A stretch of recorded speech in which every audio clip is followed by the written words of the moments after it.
The rabies virus is a type of negative single-stranded RNA rhabdovirus that is fatal unless treated. Common hosts include raccoons, skunks, bats, and dogs, but the virus can infect a variety of organisms through transmission of infected saliva. The rabies virus travels through the peripheral nervous system to the central nervous system, causing encephalitis. Infected individuals are often seen drooling and are aggressive because the virus takes over their brain and attempts to gain access to another individual by a bite. We have Canis lupus familiaris, or the dog, as our victim. As a part of their barrier and innate immunity, dogs have skin and fur that act as a physical barrier between outside pathogens and their body. However, when an infected animal, like a raccoon, bites the dog, the rabies virus is transmitted through saliva.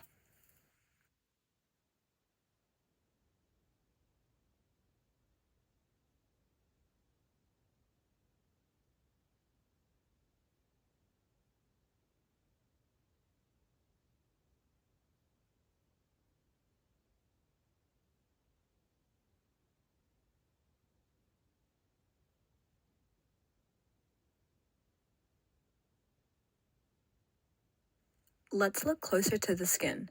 Notice that the bite is inflamed and red. We will discuss this later.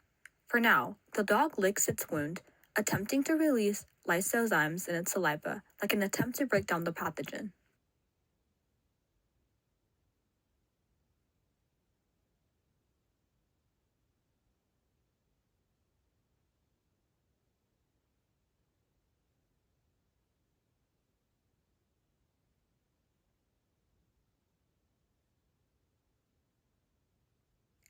Here, we see that the rabies virus hijacks a healthy cell and attempts to make copies of itself with the cell's materials.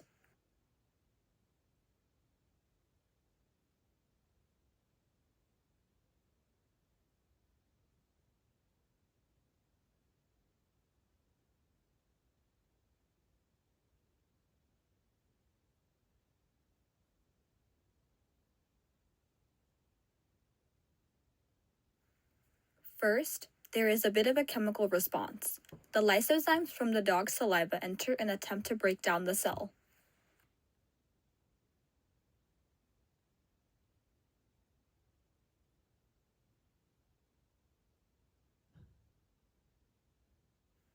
Next up is the inflammatory response.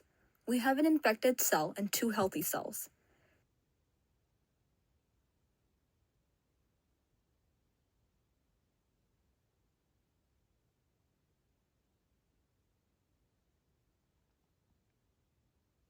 The infected cell produces interferons, which are chemicals that warn healthy cells to take action and can also inhibit viral production.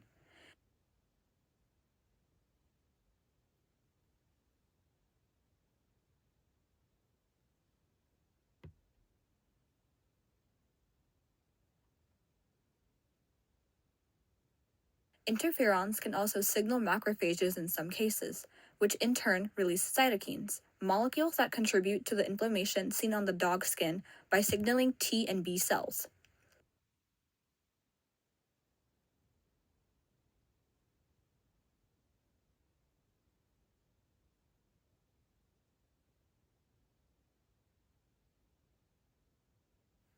The macrophages, with the help of toll-like receptor proteins, are able to initiate phagocytosis and engulf the infectious agent.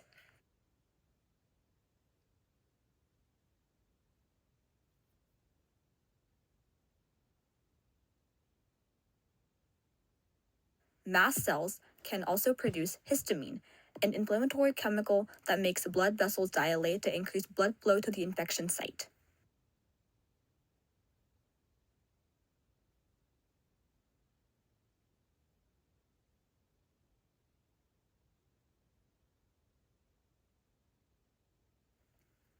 Now, the cellular response.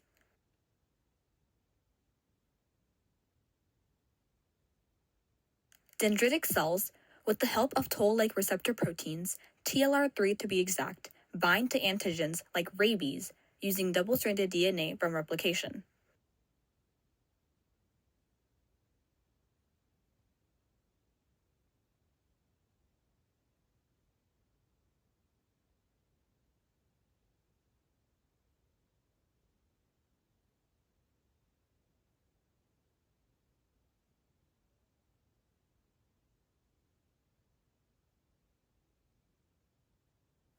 Natural killer cells recognize reduced MHC molecules on the surface of infected cells to bind to the infected cell and secrete perforins to create pores and granzymes to signal apoptosis of the infected cell.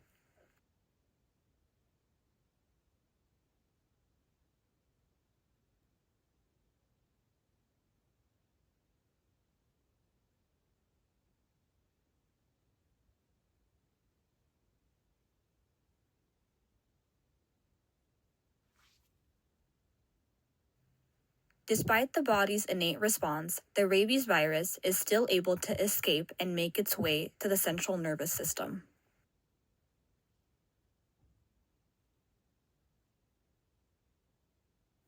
Part 2, the primary adaptive immune response.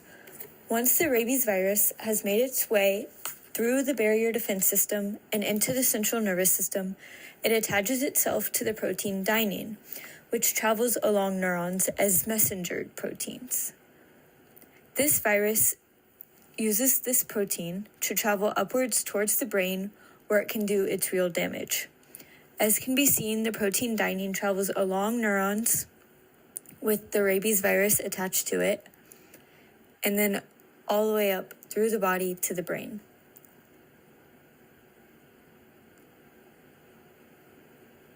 Along its journey, the virus sets up areas of concentrated viral production centers called Negri bodies. These areas produce and pump out copies of the virus inside neurons.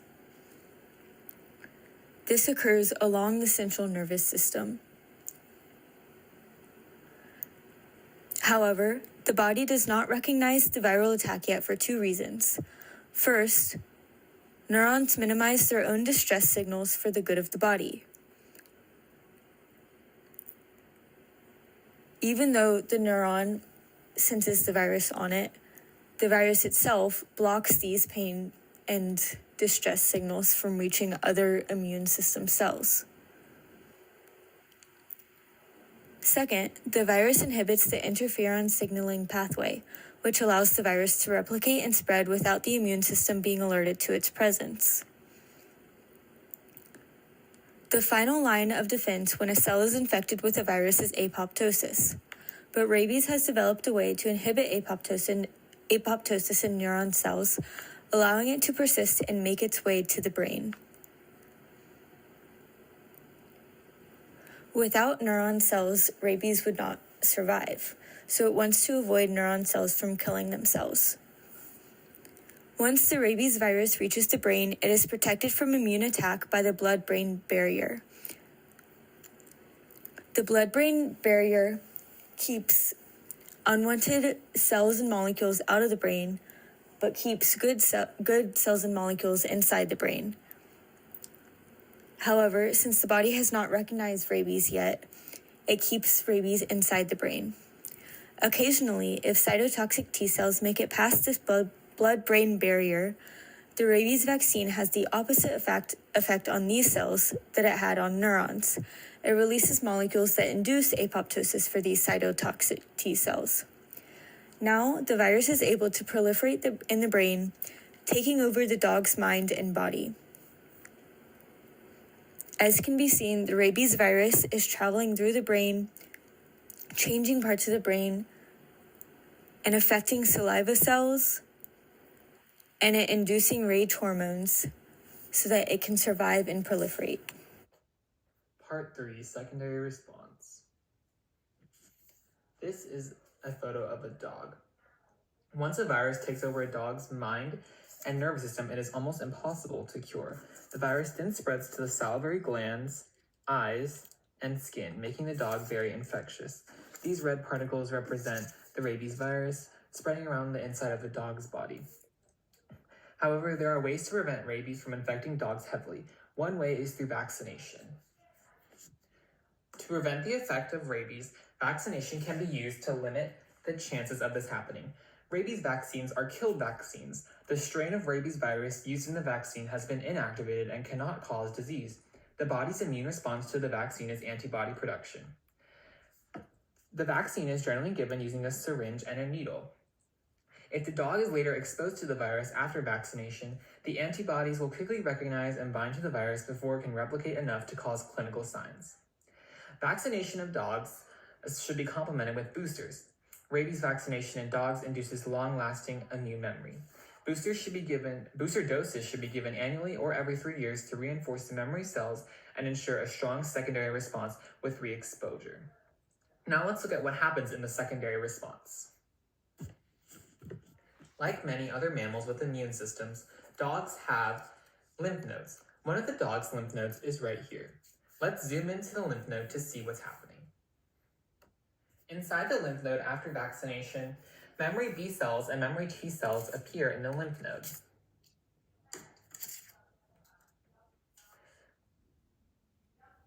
The vaccination will allow a dog encountering the rabies virus to have a secondary immune response occur. This may also happen in very rare cases when an unvaccinated, previously exposed dog encounters the virus again. However, this is very rare because the survival rate for rabies is extremely low. This response is faster and stronger than the primary responses because they may have immunological memory and resistance. Dogs that have been vaccinated or exposed previously have memory B cells specific to the rabies virus antigens. If rabies particles go inside the dog, especially inside the lymph node, they can turn the lymph node into a swollen lymph node. Swollen lymph nodes are much larger in size and are red because they are inflamed and have lots of virus particles and immune system activity going on. Now let's take a look what happens when the vaccination is there. When the red virus particles are inside a lymph node within a dog with the vaccine, the memory B cells will rapidly turn and divide into plasma cells, which are represented by these purple cells. Then, many antibodies will be replicated, and these will neutralize the virus.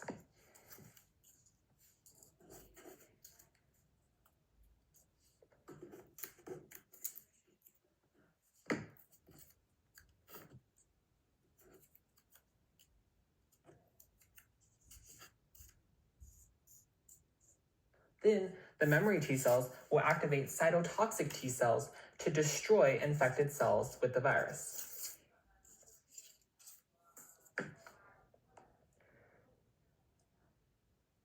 Dogs that have been previously vaccinated or exposed previously have these memory B cells that are specific to the rabies virus antigens. When re-exposed, these cells rapidly differentiate into plasma cells as shown, which produces high levels of rabies virus neutralizing antibodies, which are the green Y-shaped figures, also known as rVNA. This rapid antibody production is from pre-existing memory cells and leads to immediate antibody production to neutralize the virus before it spreads to the dog's nervous system.